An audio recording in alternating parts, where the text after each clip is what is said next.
온 백성에게 친송을 받으니 주께서 구원받는 사람을 날마다 더하게 하시니라.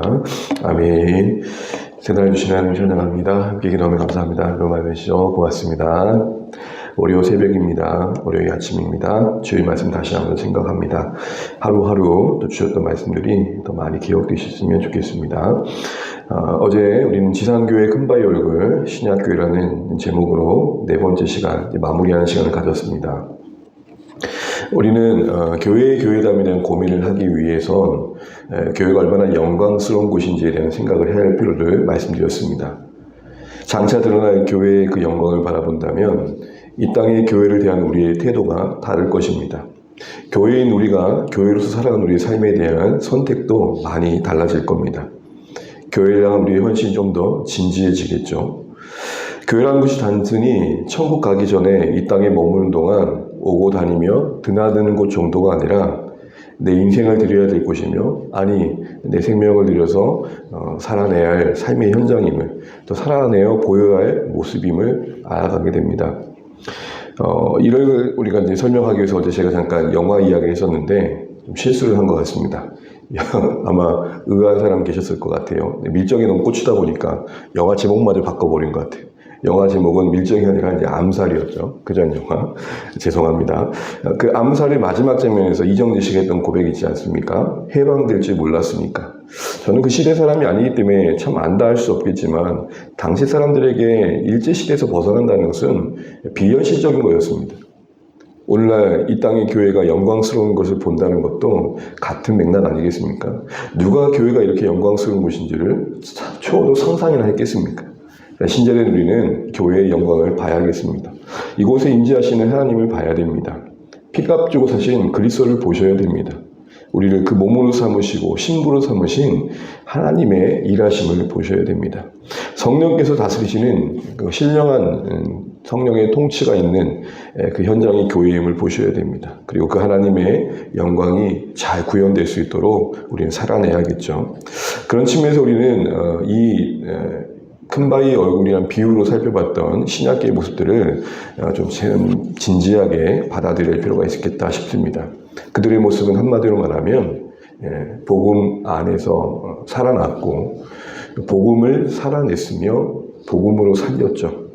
그런 모습 속에서 우리는 우리의 가야 할 방향들을 생각해 보게 됩니다. 특별히 그들 안에 일어났던 변화는 그들 안에만 머물지 않고 그들 밖으로 흘러갔음을 우리가 이제 마지막 절에서 확인하게 됐습니다. 그들만의 개토화된 그룹의 모습이 아니라 그들의 변화는 주변 온 백성에게 친송을 받았습니다. 친송을 받았다는 건 인정을 받았고 칭찬을 받았다는 겁니다. 이 말은 우리가 모든 사람에게 좋게 보여야 된다, 이런 측면이 아닙니다. 살아내다 보니 오직 하나님 앞에 진실해지려고 하다 보니 그 진심을 알아주는 자들이 있고, 또 인간의 보편적인 측면에서 보면 참 매력있게 와닿다는 것입니다. 어떤 이해관계가 아닌 어떤 진영의 논리를 뛰어넘은 인간 자체로 두고 볼 때 참 멋있다, 이런 생각을 하게 됐다는 것이죠. 그들의 모습을 면밀히 살펴보면 참 그랬을 것 같습니다. 당시에 신분화된 제도 속에서는 도저히 볼 수 없는 인간애가 있었습니다. 한대가 있었고 친절과 자비가 있었고 무엇보다도 자신을 희생하여 나누어주는 사랑이 있었습니다. 어디서 볼 수 없던 그 사랑의 행위들은 그들에게 그들 공동체를 더 관심 있게 했던 것이죠. 네, 그렇습니다. 이 땅의 교회는 우리는 이런 곳입니다 하고 알리려고 애쓰는 곳이 아니라 알려져야 되는 곳이 됩니다. 야, 어디 여기 가봤더니 참 좋은 곳이 있더라 라고 우리가 알고 가게 되는 것처럼 말이죠. 어디 구석진 곳에 식당이 있음을 우리가 어떻게 알겠습니까? 그런데 입맛이 소문나가지고 맛집이라고 하면은 구석구석 찾아다니잖아요. 이렇게 말하면 이거 좀 극단적일 수 있는데 어떻게 보면 교회는 간판도 필요 없는 것이죠. 교회가 교회다워질 때 보일 수 있는 참 아름다움이, 그게 오히려 우리에겐 진짜 홍보가 되는 것입니다. 그런 의미에서 우리는 메시지만큼이나 메시지를 전하는 우리 자신, 교회인 우리 자신을 돌아볼 필요가 늘 있는 것이죠. 소망에 가는 이유를 묻는 자들이 우리 주변에서 나타나야 된다는 것입니다. 그리고 교회는 그 상황에 대비해서 언제나 대답할 것을 준비하는 곳이 되어야 되는 것이죠. 특별히 친송하는 그룹이 온 백성이었다는 게 우리는 좀 주목할 필요가 있었습니다. 친송하는 그룹이 특정 팬덤이 아니었습니다.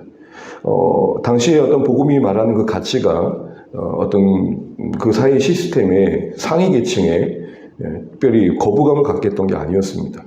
그러니까 어떤 사회를 뒤집는, 해방시키는 그런 논리가 복음이 분명 아니었던 것이죠. 해체하고 무너뜨리는 게 복음이 아니라 안아주고 끊어주는 것이 복음이었습니다. 인간이면 누구나 가질 수 있는 어떤 죄에 대한 고뇌, 외로움, 고독함, 불안함, 인간의 그 본연의 죄의 문제를 알아주고 해결해주며 방향을 제시하는 것이 교회였지, 사회를 해체하고 뒤집어 엎고 뭔가 변혁시키는 측면은 분명히 아니었던 것 같습니다.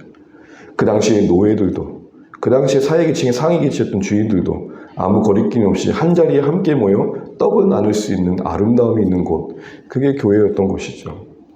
교회가 어떤 개토화돼서 외부와 차단된 고립된 집단으로 비춰지기보다는 저기 가면 어느 누구나 쉴 수 있구나. 쉽지 않지만 그게 교회였습니다. 그러나 오늘날 우리 교회가 어떤 분열과 갈등의 중심에 서서 화해의 중심이 아닌 소위 갈라치기의 요소가 되고 있다면 그것은 온 백성의 친송을 받았던 교회의 모습과는 거리가 있을 것입니다. 마땅히 우리가 진리를 외쳐야 되고 마땅히 복음의 마땅한 어떤 가치들을 외쳐야 되지만 그게 그 확신이 지나쳐서 무기가 되면 안 되겠죠. 교회로서 그렇다면 우리는 얼마나 넉넉해지고 있는가? 이거는 우리가 외치는 그 진리만큼이나 중요한 요소입니다. 우리의 품은 넓어지고 있으며 우리의 헤아림은 깊어지고 있는지, 그런 측면에서 우리 안에 쌓여져 가고 있는 게 뭔가를 돌아보면 좋겠습니다. 인생이 더해져 갈수록 어떤 분들을 보면 분노 덩어리가 되는 걸 보게 됩니다. 이해는 됩니다. 아니요, 어떻게 보면 어떻게 이해할 수 있을 만큼, 이해는 내가 할 수 없을 만큼의 삶의 무게가 있는 분들을 보게 됩니다. 그런데요, 같은 상황에서 어떤 분은 분노가 아니라 이해가 쌓이는 것을 본다면 분명 그 각자의 몫이 있는 건 분명한 것 같습니다.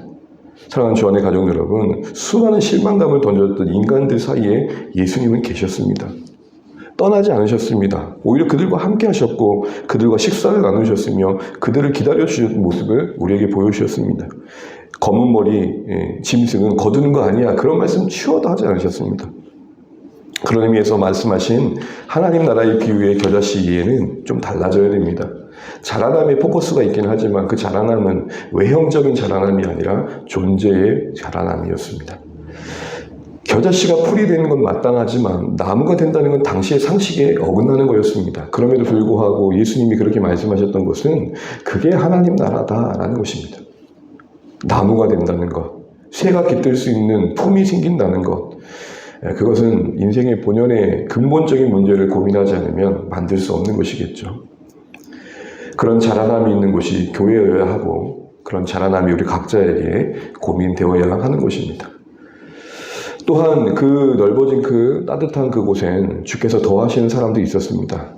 특별히 그들이 수고했을 것이고 그들이 복음을 전했을 텐데 성경은 굳이 그들의 직접적인 수고는 전혀 언급하지 않고 단순히 주께서 하셨다라고만 강조하는 이유는 오늘날 우리에게 동일하게 구원의 주권이 하나님께 있음을 철저히 각인시키는 말씀일 겁니다. 분명 그들이 수고했습니다. 사도행전 곳곳에 보게 되면 위협을 감수하면서까지 복음을 전했습니다. 그럼에도 불구하고 성경의 표현은 그들이 했다고 하지 않습니다. 주께서 더하셨다고 합니다. 이거는 주 안의 교회가 참된 교회가 된다는 어떤 방향성을 분명히 제시해 주는 겁니다. 그게 뭡니까? 죽을 때까지 호흡하는 그 마지막 순간까지도 우리는 내가 했어라는 말을 하면 안 된다는 겁니다. 나 없으면 어떨 뻔했어, 그런 말 하면 안 된다는 것입니다. 오직 주님이 다 하셨습니다. 진짜 그렇다라고 인정하는 교회가 참된 교회라는 것이죠. 구원의 주권이 하나님께 있음을 알 때 바른 자세는 우리의 최선을 다하되 결과는 맡기는 것임을 우리는 기억해야겠습니다. 어떤 영광의 결과들이 자신에게 돌려주는 것을 두려워해야 됩니다. 또한 주님께서 하실 것이니 우리는 뭐 하겠노? 라는 생각도 경계해야 됩니다. 우리가 해야 된다는 생각 속에 하나님 신뢰하지 않고 인간적인 방법을 내세우는 것도 주의해야겠죠. 쉽진 않습니다. 그러나 적어도 우리의 생각 깊은 곳에는 우리는 쓰임받고 있을 뿐이지 우리가 할 수 있는 기여는 아무것도 없다라는 생각은 놓치지 않아야겠습니다. 또한 이들의 증거의 현장은 날마다 맺히는 열매가 있었다고 합니다. 날마다라는 건 뭐겠습니까? 식어지지 않은 가슴이 있었다는 것입니다. 감출 수 없는 기쁨이 있었다는 것입니다. 특별히 그들이 날마다라고 할 때 매일 교회에 모였다는 말이 아니라 그들의 일상이 성교의 현장이었다는 겁니다. 이거 우리 놓치지 않았으면 좋겠습니다. 크든 작든 부름받은 삶의 자리라는 생각들을 갖고 하루를 살아내셔야 됩니다. 우리의 삶의 자리가 어떠하든지 간에 그곳은 나를 보내신 하나님이 보내신 곳이라는 의식을 잃지 않으셔야 됩니다.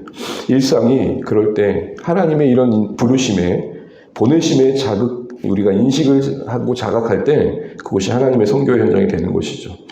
또한 우리는 이 복음에 대한 감격을 점검해야겠습니다. 시간이 흐를수록 예수님이 더 사랑하게 되고 복음이 너무 좋고 기쁘고 내가 예수 믿은 게 너무 행복하고 이게 오히려 바른 모습이겠죠.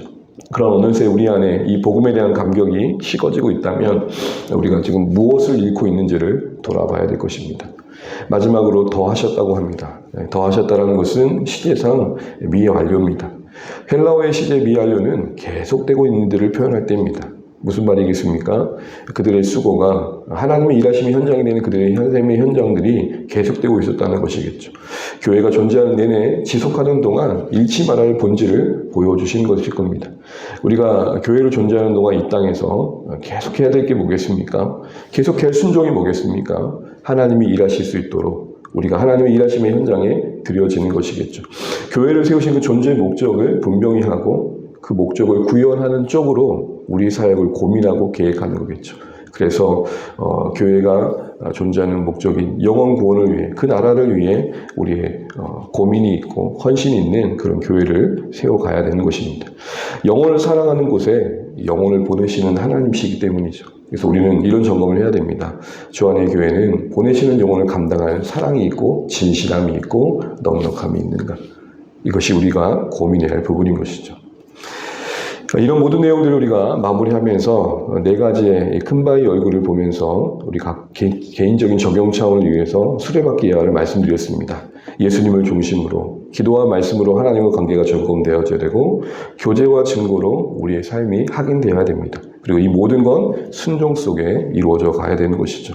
이런 외형의 모습들이 하나씩 갖춰져 가는 것은 계속해서 성장하는 우리 모습이고 이 성장은 인생의 어떤 여러 가지 상황들 속에서 진행되어져 갈 때 직선적이기보단 나선형 곡성의 상승 곡성이었죠. 무슨 말입니까? 신앙의 성장의 과정이 넘어짐이 분명히 있다는 겁니다. 실패가 있다는 겁니다. 그런데 오히려 그 실패가 우리를 더 겸손케 하고 오히려 그 절망이 우리를 더 하나님을 의지하게 해서 하나님 사람답게 만드는 도구로 하나님께서 사용해 가시는 은혜가 분명히 있다는 것이죠. 그래서 우리는 이런 것을 잘 이해하고 우리의 수레바퀴의 모습을 키워가고 확장시켜가는 그런 기도가 있고 하나님에 대한 의지가 있어야겠다 싶습니다.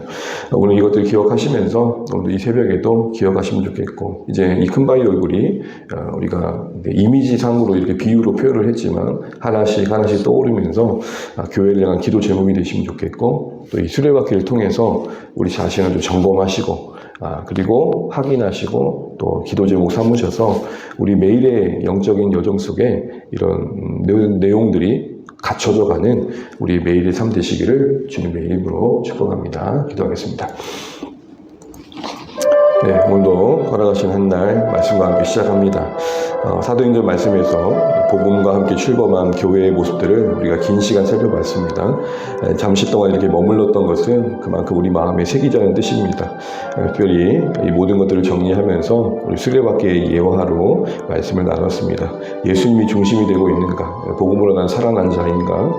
그런 살아난 삶의 모습 속에 말씀과 기도가 있고 교제의 현장과 또 증거의 현장이 있는가 살피시면 좋겠고 그 모든 현장에 순종이 있는가 돌아보시면 좋겠습니다. 이런 개인의 점검과 함께 교회의 삶이 주 안의 교회 안에 채워져 가면 좋겠습니다. 특별히 증거하는 공동체로서 우리의 일상이 바뀌면 좋겠습니다. 하나님의 보내신 자로서의 삶을 살아가는 하루하루가 되게 하시고 복음에 대한 감격이 있게 하시고 특별히 우리 안에 더 많은 넉넉함이 만들어져서 친송을 받았던 그 교회의 모습이 우리 안에 이루어져 가면 좋겠습니다.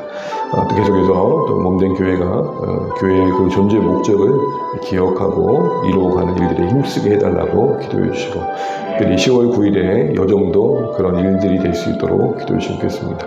당일의 날씨와 환경 안전을 기도해 주시고 또 초청되어 있는 VIP들이 그들 그 시간을 통해서 교회에 대한 또 관심과 또 복음에 대한 관심을 갖게 해달라고 기도해 주시면 좋겠습니다. 또 한 주간 또 말씀대로 살아가는 하루하루가 될 수 있도록 기도해 주십시오. 또 각자 기도 제목 가지고 기도하시겠습니다. 기도하겠습니다. 하나님 은혜를 감사합니다. 오늘 우리가 허락하신 하나를 살아갑니다. 말씀과 함께 시작하신 하루의 삶이